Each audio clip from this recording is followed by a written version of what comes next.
Well, that's better than protesters with a garrote, I'll tell you. Yeah, it'd be good if that was funny. So I picked a provocative title, I suppose. What in the world could imitation of the divine ideal possibly mean? Well, the first thing you might ask yourself is, what would the alternative be? That's worth thinking about. And I suppose you might ask yourself what divine might mean, or what ideal might mean, all of that, and also what imitation might mean.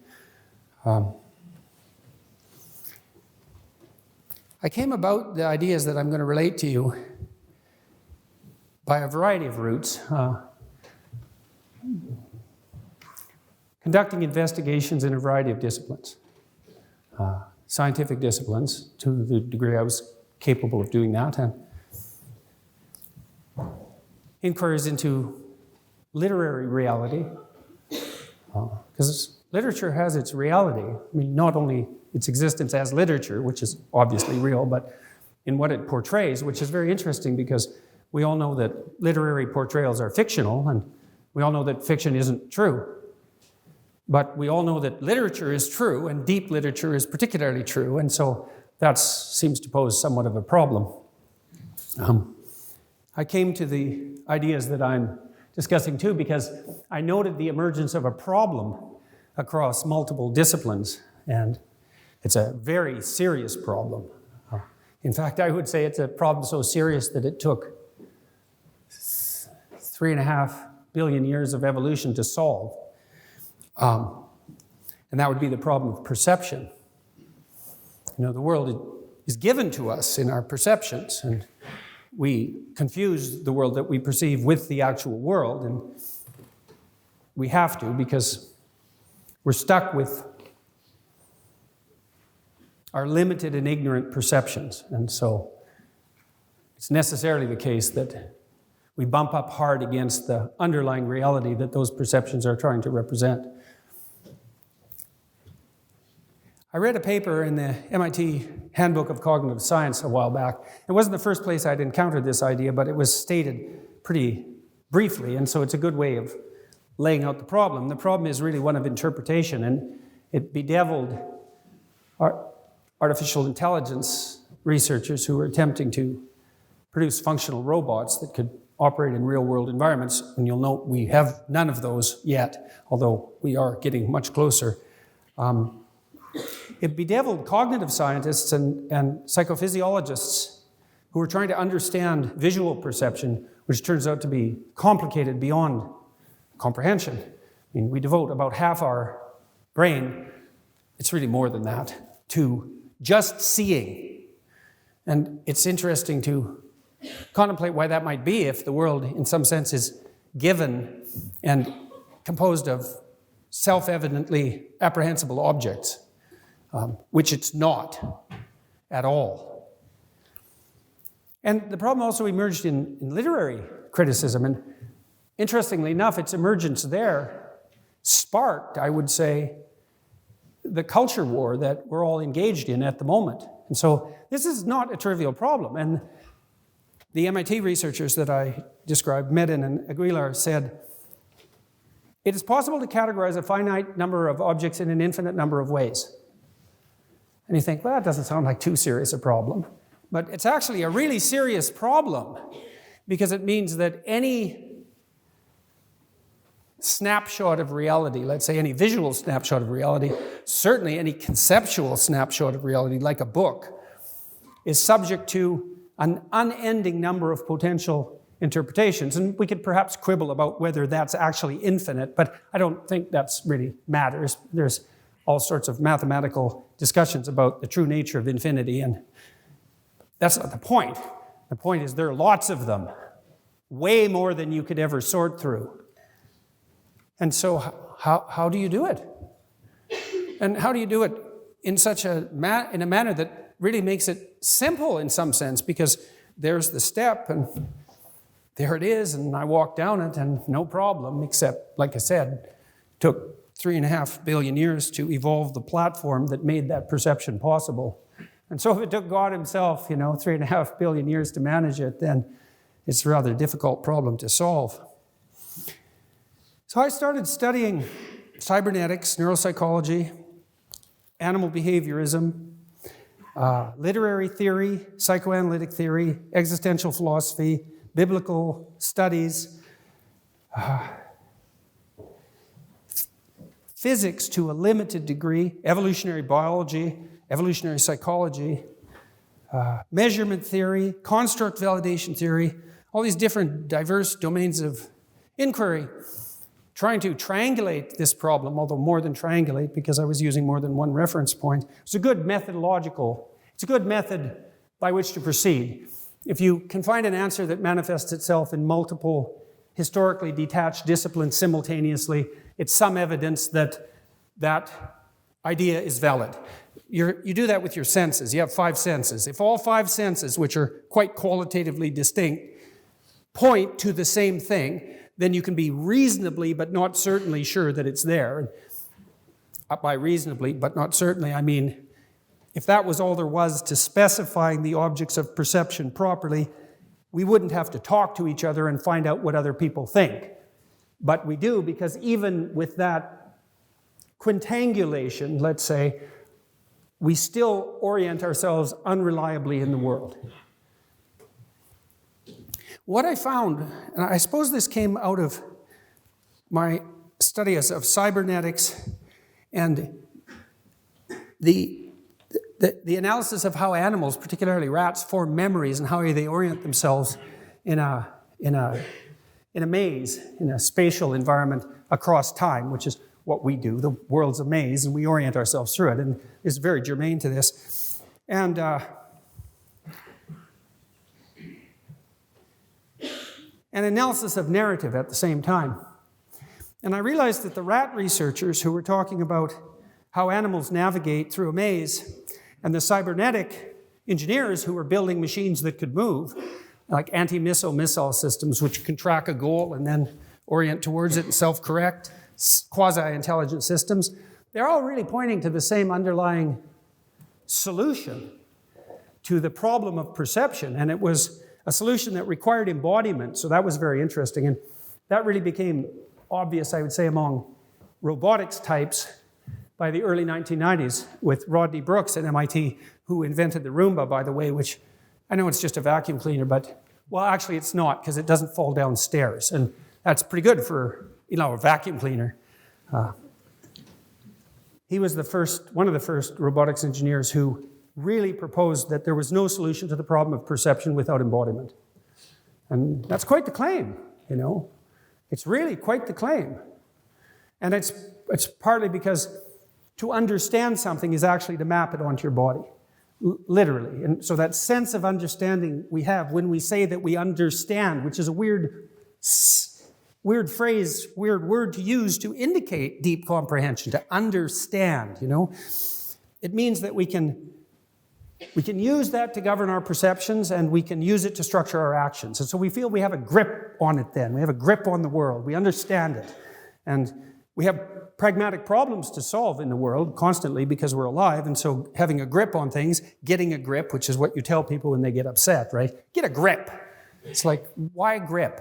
Well, that's why, That's quite the remarkable thing that we all have at the end of our arms. And it's deeply associated with the structure of our intelligence. I mean, the fact that we can speak is a consequence, at least in part, of the development of the left hemisphere systems that were specialized for fine motor action in hand movement.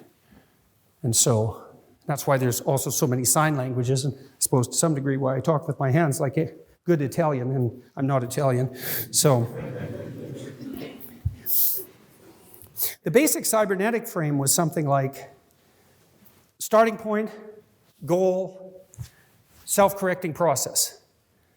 That's it. But I realized maybe,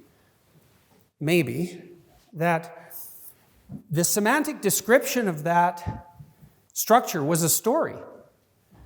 There's a story, when you tell a story, you have to say, well, I was here, and then you have to say I was going somewhere. A little kid might tell you about their first day going to kindergarten. It's not much of a story, although it's a pretty big deal for the little kid, well, I was at home with Mom, and then I took her hand, and we walked to the kindergarten, and I was afraid, but I was excited, and, I got there, and I had a pretty good day. And you give him a pat on the head, and you think, that's a pretty good story for a little kid. He might tell a slightly different story. He might say, I was walking to kindergarten, and I was kind of scared, but I was excited. I had my mom's hand, and then all of a sudden, this big dog jumped at me at the fence, and really scared me, And a little kid will get emotional if he recounts something like that, and then he'll say, well, he might say one of two things. He might say, I got so afraid I had to take Mom's hand, and she was upset too, and she was crying, and we had to go home. And then he doesn't go to school for the week, and then when he goes to school, he has a panic attack, and then his mother martyrs herself so that he can have a panic attack for a tremendous long period of time, and then, it's just a complete bloody mess, and that's an Oedipal narrative, by the way. Or maybe the other story would be, I was scared of the dog. Dog's a pretty big thing for a kid, and it is a wolf after all, so, that's not nothing. But I took my mom's hand, and she gave me a pat, and she said, you think you can do this? And I think you can. And so I got myself together and went to kindergarten. That's a better story, that one. That's a better story. It's a more interesting story. And it's interesting because it's a meta story. The story of just getting from point A to B, that's a good story. You want to hear about that. You want people to tell you how they get from point A to point B all the time. Because then, well, you know where point A is, and that's useful, and you know where a good point B might be. And believe me, man, you want to know that more than anything else. Like, here's an example. Our eyes are quite a lot unlike the eyes of our closest primate relatives, in that there's a very, very clear distinction between the white and the iris. And the reason for that is all of our ancestors who had eyes that you couldn't easily see, detect, and infer the direction of either got killed or didn't mate. That's it.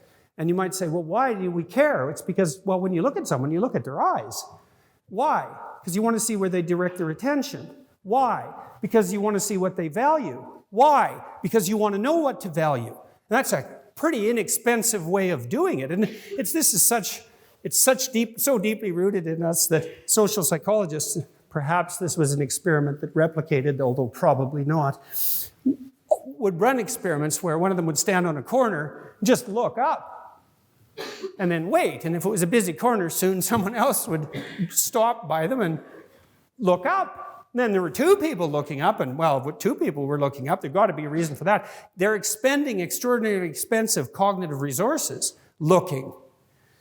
And maybe they had to figure out where to look. You don't have to. You just have to look where they look. And so we're looking where other people look all the time. And so we want to infer the value structure that directs attention. And we do that through imitation. And we have a powerful instinct to imitate. And so that's part of this title, right? Imitation of the divine ideal. What should we be lifting up our eyes to? Well, that is exactly the question, man. That is exactly the question.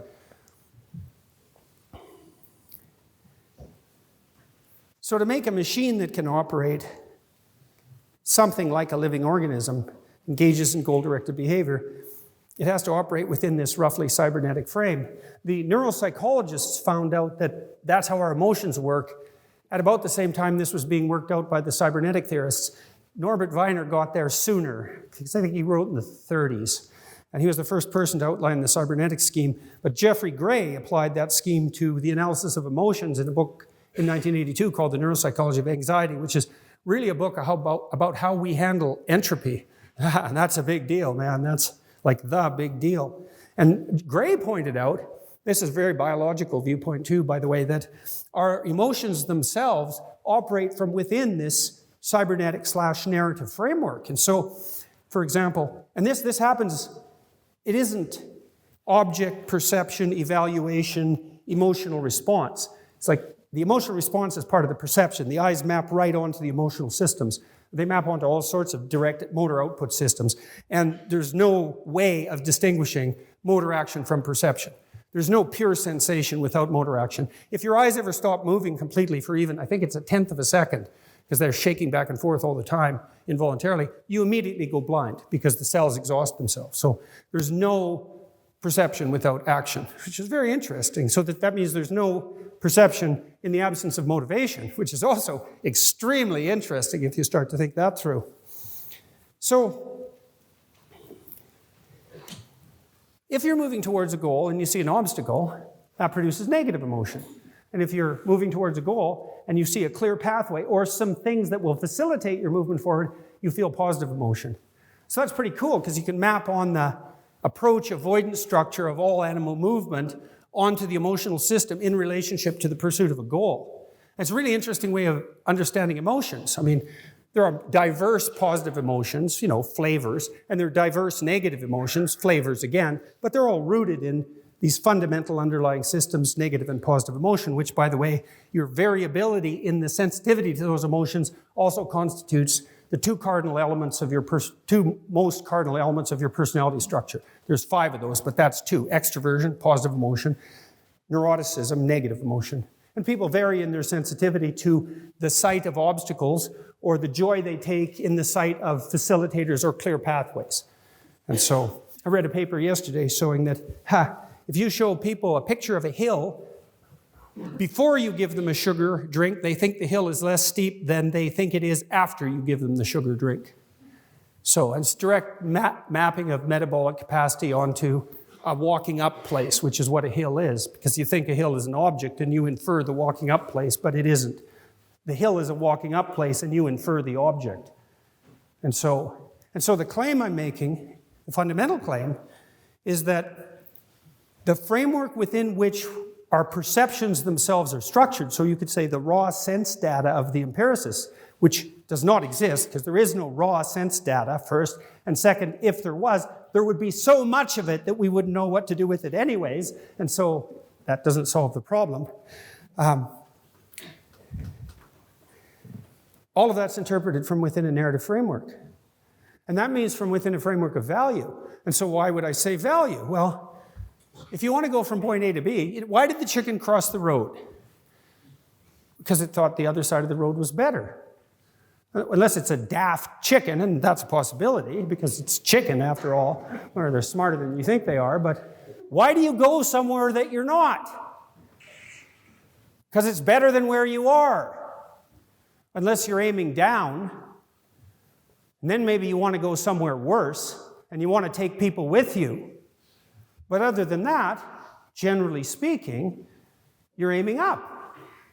Well, it might be a micro up, but it's not usually. That's the thing. So here's a way of understanding the narrative schema that we lay on the world. So the first is there's a point A and a point B, and the narrative is a description of the starting point and the end point and the process to get there. And then a better narrative meta-narrative is a description of the process that occurs when that structure decomposes because it's no longer valid, a failure, a descent into something like chaos as a consequence, and then the reconstitution of a new narrative. And that's paradise, the fall, paradise. That's a very basic narrative. And that's the thing to imitate. Not just the narrative, the process by which narratives are generated and repaired. Okay, so now let's see if we can make that concrete, a little more concrete. Imagine you're writing a paper. Well, let's take that apart. Let's be precise about this as much as we can. Let's say you're typing first. Okay, so what does it mean that you're typing? Well, you're thinking, hypothetically, although I've read essays that would indicate otherwise, but hypothetically. So what are you doing? Well, you're moving your fingers, right? So this writing is dependent on embodiment. And it was really hard to generate these fingers, right? So there's that whole evolutionary process we were talking about lurking at the bottom of this. And you've practiced typing. Let's say you're an expert typist, and that means you've built little automated machines in the back, generally of your left hemisphere, that took a lot of massed practice so that you could create these automatized motor output structures that you could disinhibit while you're thinking, because that's what you're doing. You're not exactly activating these motor movements. You're preparing them for release and then disinhibiting it, and then they run ballistically, which means they run deterministically at that level. And so at the micro level, what you're doing isn't thinking. At the micro level, what you're doing are disinhibiting motor output systems. Okay, but then on top of that, you say, well, there's an overlay of abstract cognition. You're typing, well, what are you typing? Letter? Yes. A word? Yes. And you type the letter in relationship to the word. You're typing a phrase, right? You're thinking about a phrase, but not just a phrase, a sentence, but not just a sentence, a paragraph, the sequencing of the sentence within that paragraph, the paragraphs within the context of an essay.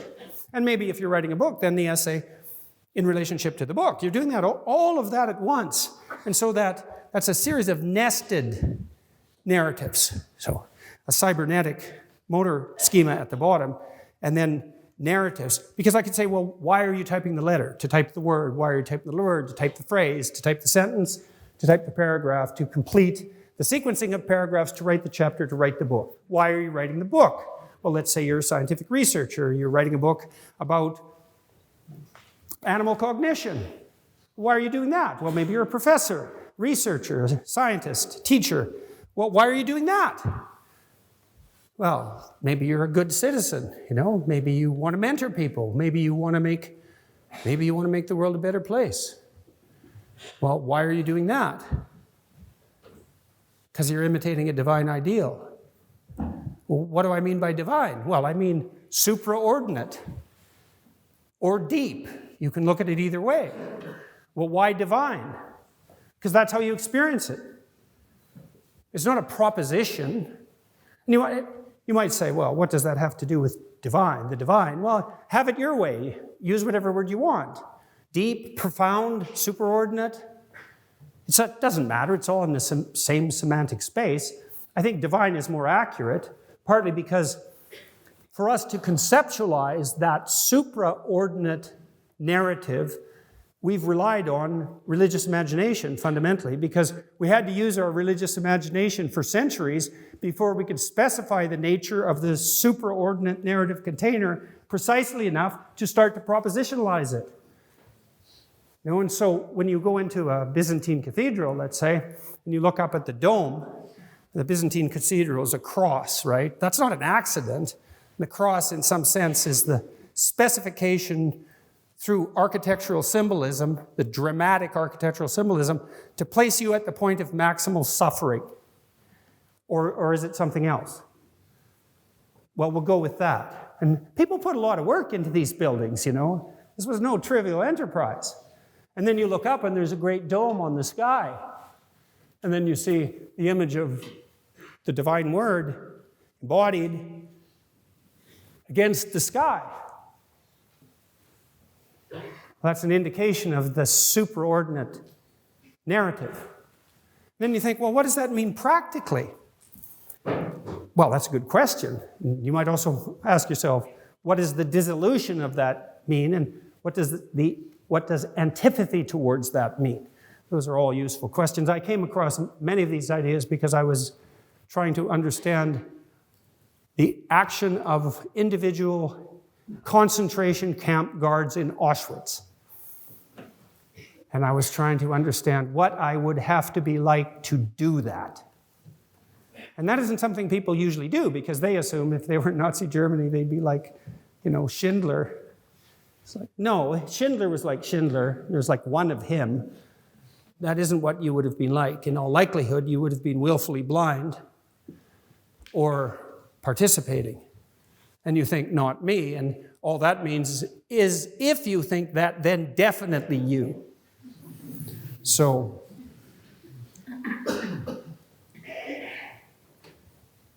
then you could imagine, I have this cottage in northern Ontario, and we're fortunate. It's dark there, and so you can go down to the dock at night, and in the clear sky, you can see the vast array of the infinite heavens arrayed above you, and it's something that people who live in cities really don't get to experience anymore. They don't experience the sunset, which we also go out on our boat and watch pretty much every day. And that puts you in touch with what inspires awe. And that's not a propositional experience. That's a pre-propositional experience, and it's a deep biological experience. It's embedded in the prey responds to a predator in part, because if you feel awe, sometimes you can feel that with music. A lot of people who are high in openness to experience will feel that quite frequently under the effect of aesthetic experiences, interestingly enough. Their hair stands on end. That's piloerection. That's what a cat does when it's frightened by a dog, like the little boy at the beginning of the story. The cat puffs up to look big, to be like meta cat, so that it can contend with dogs, or at least it can look like it might. And so when it sees a dog, the sight of the dog calls the best forth out of the cat. Well, that's what happens when you look at the night sky. It calls to you, right? Dr. Dawkins sent me a paper last week in preparation for a discussion that we're going to have tomorrow. And it was a very interesting paper, and I think I read it about 25 years ago, and he said, any functioning animal has to be a microcosm, a model of the environment within which it finds itself. Well, that's true of us. And so when you look at the night sky and that sense of awe grips you and calls something out of you, right, to respond to your encounter with the infinite, even your encounter with mortality, your encounter with finitude and limitation, all of that in relationship to the infinite. That sense of awe is also the calling forth of something out of you that can respond to the challenge of that infinite. Well, that's the microcosm within. It's a reflection of the structure of the cosmos itself.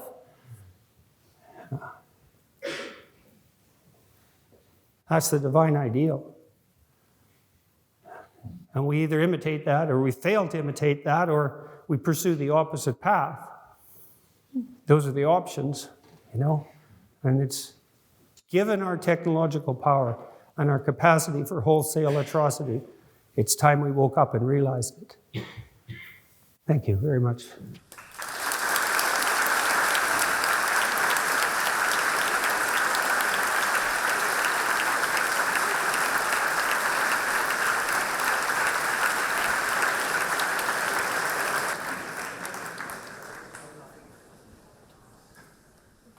Thank you, Dr. Peterson, for your very thought-provoking opening remark.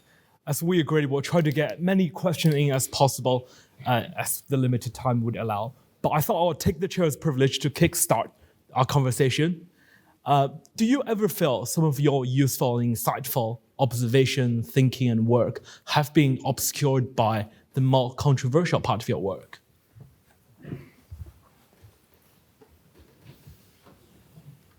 No. I don't think they've been obscured by the controversial part of my work. I think they've been obscured by controversy about what my work hypothetically might be. But I don't think that's a consequence of me being controversial.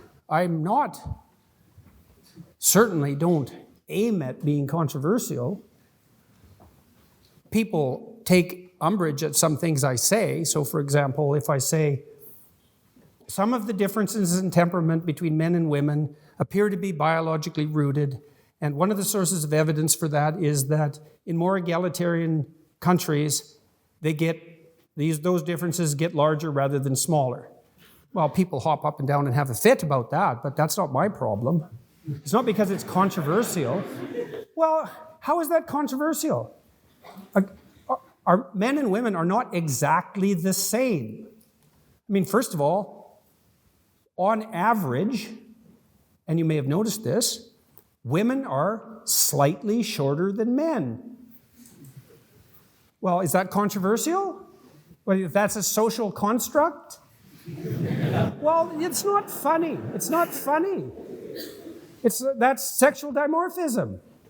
And there's implications for sexual dimorphism. So, for example, among sexually dimorphic mammals, the larger of the genders, the sexes, and I think there is a use for the word gender, by the way, which we could get to if someone would like to ask that question. No, I'm serious about that. Generally speaking, the larger of the two sexes is more aggressive. Well, that's also the case with human beings. Well, and if you don't like that, well, why would you like that? Doesn't matter.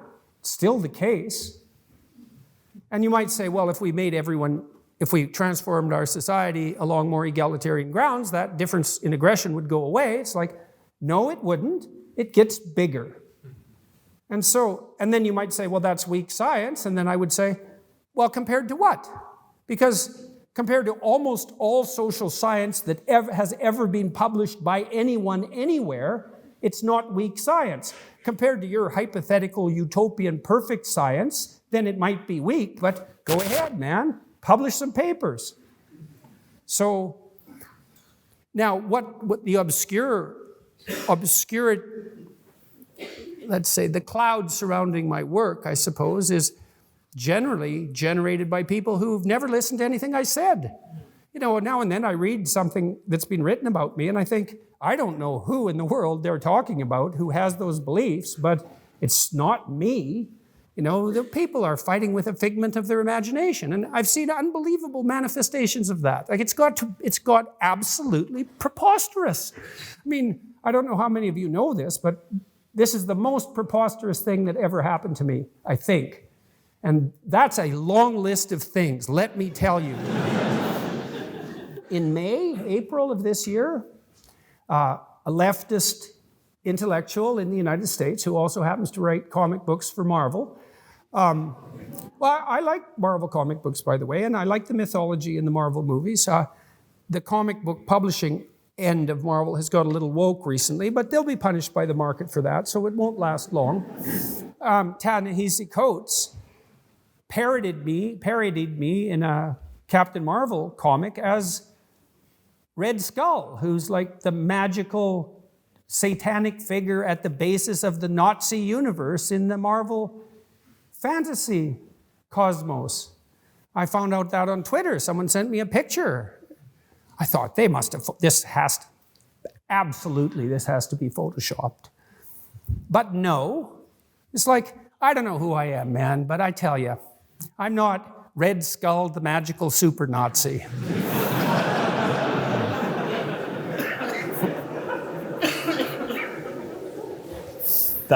Hopefully. That's excellent answer to start us off. Hopefully I can find you an audience knowledgeable enough that studied your work and they can ask you some constructive questions here today. I see a question from there. If you wait for the microphone to reach you and stand up, ask your question, please. Good evening, Dr. Peterson. It's brilliant to have you here in the Oxford Union tonight. My question for you is about, given the popularity of your biblical series and your lectures on YouTube, would you foresee a possible increase in religiosity amongst people in the future? Or do you think we've moved on from that and going forward, science will be the main, I believe the word would be dogma, as we move forward? Well, the first thing I would say about that is all the great scientists that I've known are thoroughly possessed by the spirit of truth. And I'll give you a micro example of that in the social sciences. So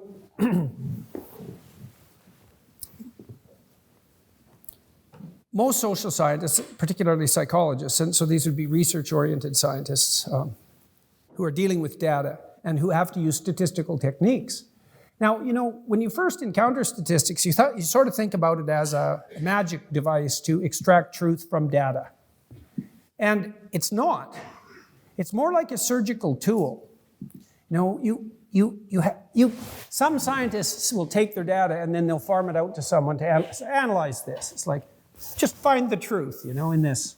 And that never works, or rarely, because that isn't how the statistical analysis of data works, partly because every data set is subject to a multiplicity of interpretations. And so when you're doing statistical analysis, it's a constant sequence of micro battles with temptation. And you think about it. So for example, if you're a master's student in a psych program, you might have spent a year and a half finishing your study, especially if you have to get it through an intransigent and bureaucrat-ridden ethics clearance committee. And then if you don't find something of note, well, this is worse at the PhD level, it's like You don't graduate. And so the temptation to perform your statistical operations in at least a willfully blind manner is extremely powerful. And that's part of the reason why there's a replication crisis in social science. I mean, it's not the only reason. Part of the reason is that, it's really actually difficult to discover something. And the fact that so much of the scientific literature, especially in the social sciences, is error-ridden, is like, well, what do you expect? Like, if 30% of published papers are actually true, given the volume of scientific publication, man, we're cruising along at such a rate we could barely stand it. So I think 30% hit rate's pretty damn good myself, but most people aren't as cynical as me, but maybe. So you say, well, is the scientific enterprise going to win out over the religious enterprise? No. Because all of those decisions about how to handle your data, those are religious decisions. It's like, are you going to let your venal ambition and your malevolent competition and your desire to dominate be the determining factor in your application of statistical processes? Or are you going to be imbued with the spirit of truth? And then I would say that's a benevolent spirit in the scientific enterprise when it's conducted ethically, because the reason scientists are doing what they're doing, if they're genuine scientists, and then I would say, which means they're religious scientists, even if they don't know it, is because they want things to be better, not worse. And so it's not possible for science in some deep sense to triumph over religion unless you define religion a priori as the foolish belief in outdated propositional quasi-scientific hypotheses. In which case, well, we will move beyond that, hopefully, but it doesn't wrestle with the fundamental issue, as far as I'm concerned. The fundamental issue seems to be that we cannot frame our perceptions outside a narrative structure. And there are no narrative structures without value. And a hierarchy of value, even determining an ethical hierarchy of value, that's an ethical enterprise. It's mediated by consciousness, and something has to be at the top. And you might say, well, why does something have to be at the top? Well, something has to unite the ethical structure. And you might say, well, why? And the answer to that is, well, because otherwise you're confused. And you might say, well, who cares if you're confused? And the answer is, you do. And then the question might be, why do you care? Because it makes you anxious. Because that's what anxiety indexes.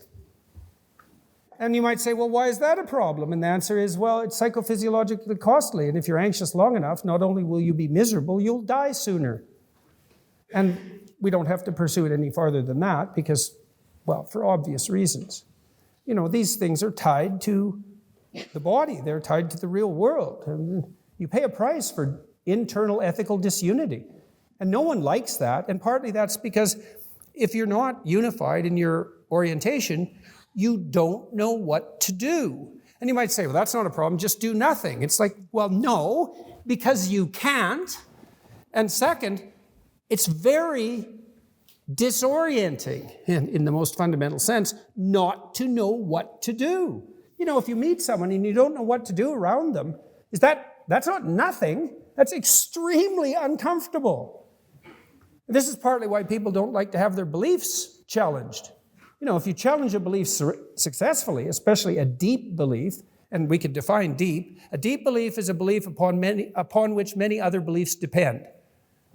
So if you're in a marriage, for example, generally the belief in your partner's fidelity is an a priori axiom of all the memory structures, hopes, and dreams that you have riding on the marriage. And so if you have evidence that your partner has engaged in infidelity, especially in the past, let's say, when you thought that you were the one, so to speak, then that's going to disrupt you at a deep and profound level. I would say at a religious level, but I would also say that's the definition of religious, deep and profound. Now, what that has to do specifically with the propositional statement, God exists, that is a whole different issue. And I think in some sense it's beside the point. We're so propositional in our thinking that we tend to think that the only form of experience is propositional and the only, what would you call it, valid statements or propositional when we think about it, but we don't act that way. I mean, how many of you don't go see movies? Like, I'm curious. How many of you don't go see, you don't have to go to the theater. This includes watching them on television or on your computer. Is there anybody here who hasn't watched a movie this week? Okay, well, fair enough. How many have watched a movie this week? All right. You know that's false. That's all fiction, you know, just in case you didn't know. It's like, well, what the hell are you doing then? Well, you can't propositionalize it because you don't know what you're doing, but that doesn't matter. You don't care. And if someone comes along and says, you know that's fictional, you think, shut up. You know, I'm watching the movie, right? But that is what you think. You don't think, well, isn't it absurd that I'm sitting here watching this fictional myth? What in the world am I doing? You think, I'm really enjoying this movie. And isn't it something that you enjoy it? What in the world does that mean? Well, you don't think that's the action of an instinct? That enjoyment of narrative? I mean, if you want to teach a child something, what do you use? You're going to read them the periodic table of the elements? You know, some children, not many, you can get away with that. They're very thing-oriented children, right? They have a brain that's sort of wired up for that sort of thing, but most of them, it's like, they're not going to listen, they're not going to remember, they're not going to attend. But man, if you tell them a story, even if you tell them a story about the person who invented or discovered the periodic table of the elements, if it's a well-spun story, they will listen to that and they will remember that. And so we basically communicate. And the fact that we communicate in narratives, well, shouldn't that be just some evidence that we think in narratives? What do you think? It's just enjoyment? I mean, I've read some rationalist thinkers who, you know, they push all the arts, the humanities, all of that, the religion, all of that into a kind of a spandrel category and say, well, that's just a byproduct of the cognitive operations that actually have something like functional utility. It's like, no, that's just, no, sorry. That's just not the case. It's not a sufficient analysis. So. Great, let's move on to the next question. I recognize the member in the suit on the front row there. Yeah. It's an honor to be in the same room as you. You are a remarkable man. I feel the same way about you. Thank you.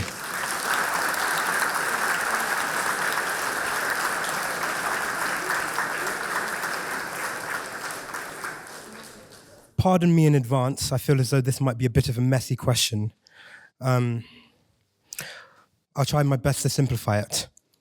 I'm getting the impression that the majority of philosophy and morality is based on a desire to survive. I'm going to conform my behavior lest I get kicked off the planet, excommunicated. And I'm wondering if trying to imitate this divine ideal is more than just selfish instinct and survival masqueraded by goodwill. And I suppose that's sort of linked to the rest of my question, which is... Now that's a good question. Yeah, is that fine? Yeah, that's a fine question, absolutely. Well,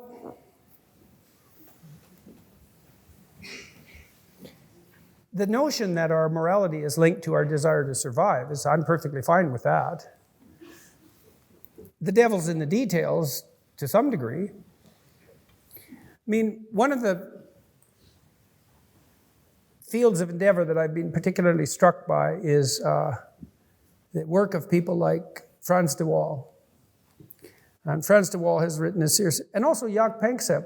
Hey, I'll tell you something cool about rats. Some of you, I'd like to do that. Some of you have probably heard this before, but this affective neuroscientist named Jaak Panksepp, he studied rats for a long time, and he's a very sophisticated researcher, and I think he was one of the greatest neuroscientists who lived in the last 50 years. I don't think there's really any question of that. He might have been one of the top three. He'd be in the top three. It'd be a tight race up at the top three. He did this great experiment. It was so smart. So, juvenile rats like to play, and they like to wrestle. They like to engage in rough and tumble play. And you might say, well, how do you know a rat likes to do something? It's like, or you're anthropomorphizing. And the first thing I would say to that is you should anthropomorphize unless there's evidence to the contrary, because we share a biological platform with rats, and they're a lot like us. And a rat is a lot more like you than your stupid model of a human being is like a human being. So you try building a rat. It's hard. So anyways, you can tell rats want to play because if you put them in a little arena where they can rough and tumble play and wrestle, and then you bring them there the next time and you make them work to open the door to play, they'll work. And so that's how we know you like something. You'll work for it, so you can apply that to rats. And they'll work hard for it. And rats deprived of play, their prefrontal cortexes don't mature.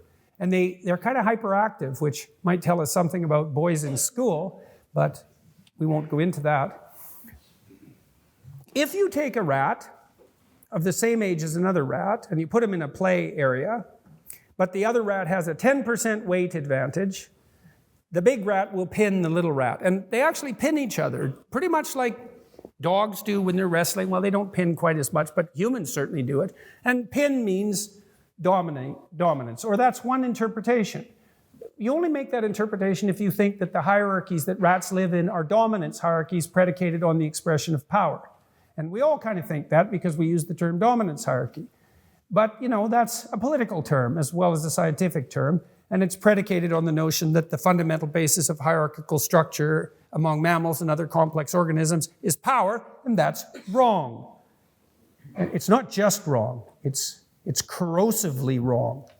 It's misleadingly wrong. It's seriously and not acceptably wrong. Anyways, you pair the rats once and you think, hey, big rat wins over little rat, establishes dominance, that's the basis of the relationship. But the thing about rats is, like people, they don't just play once because they live in social groups that are reciprocal. They play repeatedly. And Panksepp, being a very smart researcher, realized this, so he paired rats to play, the same rats, over multiple occasions. And the first thing he observed was the second time the rats got together, the little rat had to invite the big rat to play. And rats do the same sort of thing that dogs do when they want to play. And that play behavior is so cross-species common that all of you know when your dog wants to play. You can take your dog and whack him like that if you do it right, and he goes and tries to bite you, but not really, right? He plays and his tail's wagging. And when dogs are playing, it kind of looks like dominance behavior like it does among boys, because boys really like to rough and tumble play, by the way, although girls like it too, but not as much. You can distinguish the play behavior from aggression, and if you can't, that means you never had any friends. I mean that. That's what it means. That's what it means, because part of being able to have friends is to be able to identify aggression versus play. And part of playing is to pretend to be aggressive quite aggressively, but still be playing, right? There's a tremendous social skill in that. Anyways, the little rat has to ask the big rat to play, which I imagine is somewhat humiliating for the little rat, but he's the little rat, so tough luck for him. And the big rat can deign to play, and then they play. And then you can observe how they play over repeated bouts. If the big rat doesn't let the little rat win at least 30% of the time, even though he could win 100% of the time, the little rat will no longer invite him to play. And you think, yeah. It's like, no, not yeah. Like the emergence of morality in rats through play. That's a big discovery, man. That's a big discovery. And there's that reciprocity, that exists within the rat hierarchy. And stable hierarchies in complex mammals are not predicated on power. So Frans de Waal showed quite clearly that, so chimps have a pretty rough hierarchy, and it's pretty male-dominated. Now, bonobos are quite different. We won't talk about them because it's not germane to this particular point. But you might think, the biggest chimpanzee with the biggest teeth, he's the tyrant. He's the winner. And that happens sometimes. there are tyrannical chimpanzee societies. But what Dewall has shown quite clearly is that I don't care how big and tough you are, if you don't play fair, two guys 90% your size can get together one day when you're not feeling so well and tear you into bits. And that's exactly what happens among the chimps.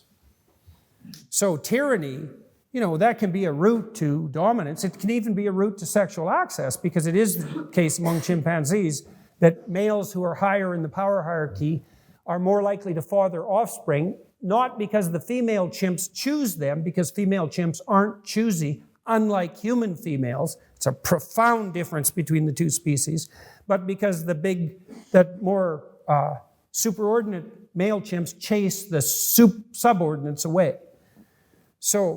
But Dewall has shown quite clearly that the males who manage to occupy positions of authority and competence longest in chimpanzee hierarchies are intensely reciprocal with the other males, more so than the other chimps in the hierarchy. They do a lot of mutual grooming and are preferentially attentive to the females and their infants.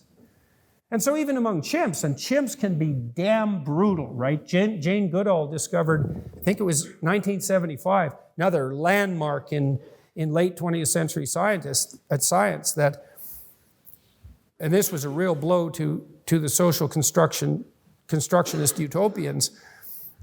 Juvenile chimps patrol the borders of their territory, and if they come across chimps from other troops and outnumber them, they will tear them into bits.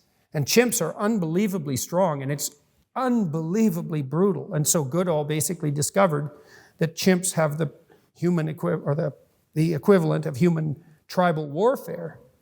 And that's quite frightening if you're sensible, because you might be the kind of optimist who thinks that human conflict is caused by capitalism or some bloody daft notion like that. And wouldn't that be lovely? Because then it would be, you could just get rid of it by getting rid of capitalism, which you wouldn't be able to do anyways. But you know what I mean. We split from chimps about 7 million years ago. And if the problem of intergroup aggression is that deep, it's a terrible problem. Well, the arbitrary expression of power is not the principle upon which functional, long-lasting human societies are predicated. I'll give you another example. I talked to David Buss and Robert Trivers within the last month. Great evolutionary biologist, great evolutionary psychologist. Trivers told me he'd looked at a new paper on psychopaths. He's very interested in psychopaths because one of the problems human societies have is, well, how do you keep the really malevolent types under control? Now, women solve that problem in part by being unfortunately predisposed by their nature, we might say, to want men who are somewhat aggressive. Because you need someone around who's a little monstrous to keep the real monsters away. And so women have this tough choice to make with men because they need someone who's strong enough to be protective, let's say, in an intimidating manner when the circumstances warrant it, but also simultaneously productive, kind, and generous enough to share. And those two things are somewhat antithetical. And you see that's variation in the personality dimension, agreeableness. So really disagreeable people, they're kind of self-centered, harsh, and blunt. But really agreeable people, they're complete bloody pushovers. And so agreeable people are nice and kind and empathetic and all of that. And those might be wonderful traits, particularly if you're taking care of defenseless infants. But they lay you open to predation by Machiavellian psychopaths. And so it's very hard for us to figure out how to thread the needle, say, so that we can be simultaneously kind enough to be kind to infants and tough enough to regulate our societies. But psychopaths never exceed 5% of any population. There's good cross-cultural studies. If the frequency falls to 1%, people get complacent and then they can thrive. And if it rises to 5%, everybody wakes up and thinks, well, we better keep the Machiavellians at bay because otherwise everything's going to go to hell. And so the the general stable point for psychopathy seems to be 3%. And so if our societies were nothing but power-mad, oppressive hierarchies, it's like, well, first of all, the psychopaths would dominate, and they don't. And second of all, they'd be like 97% of the population, not 3. So, you know, I'm very unimpressed with the proposition that will to power is the mechanism that solves the problem of perception. No. Will to power corrupts the structures that we use to orient ourselves continually, and we have to be alert and awake to that in ourselves and in other people all the time. But saying that is something completely different than saying the basic mechanism is dominance. It's like, that's a confession, not an observation. So. Thank you for your excellent answer. I'm afraid that's all we've got time for today. Please all join me to thank him again, Dr. Jordan Peterson.